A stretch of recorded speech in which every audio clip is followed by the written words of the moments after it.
দর্শক, এই সেই যশোরের ভাইরাল শিল্পী যিনি ভ্যান চালায়, তারপরেও গজলের মাধ্যমে সারা বাংলাদেশ জুড়ে আলোচিত এবং কঠিন সুন্দর গজল গাইতে পারে তিনি।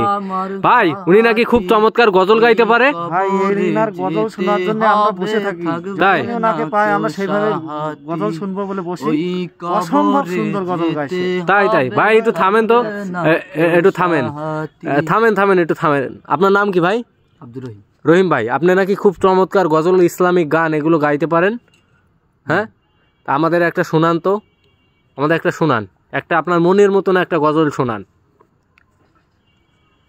কঠিন হবে সেদিন তোমার না থাকিলে নেকি, কঠিন হবে সেদিন তোমার না থাকিলে নেকি, ওই কবরে যেতে হবে থাকবে না কেউ সাহাতি, ওই কবরে যেতে হবে থাকবে না কেউ সাহাতি।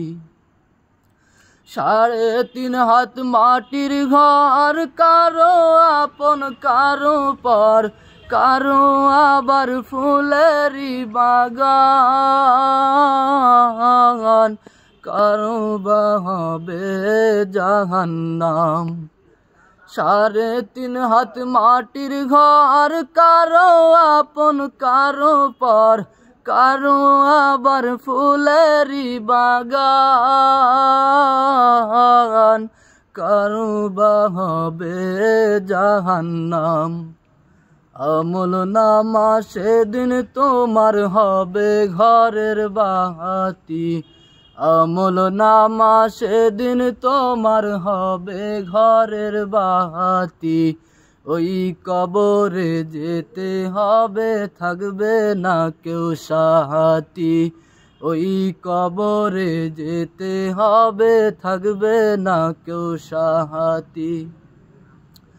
মুনকার নাকির আসিবে, সওয়াল জবাব করিবে, না পারিলে সওয়ালের জবাব, শুরু হবে কবরে রাজাব।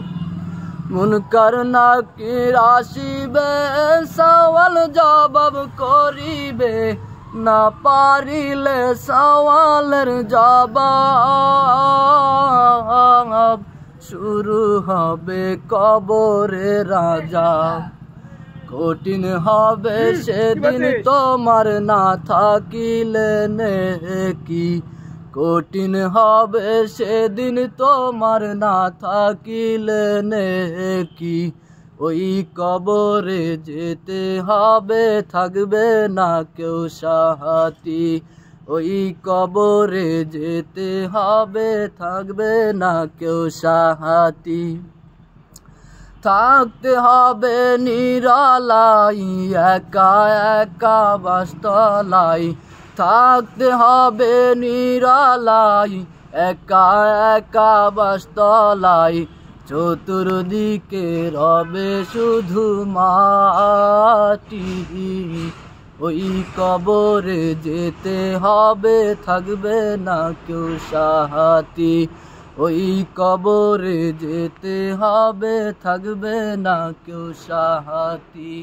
কাফন আমার আপন, কবর আমার ঘাটি, ওই কবরে যেতে হবে থাকবে না কেউ সাহাতি, ওই কবরে যেতে হবে থাকবে না কেউ সাহাতি।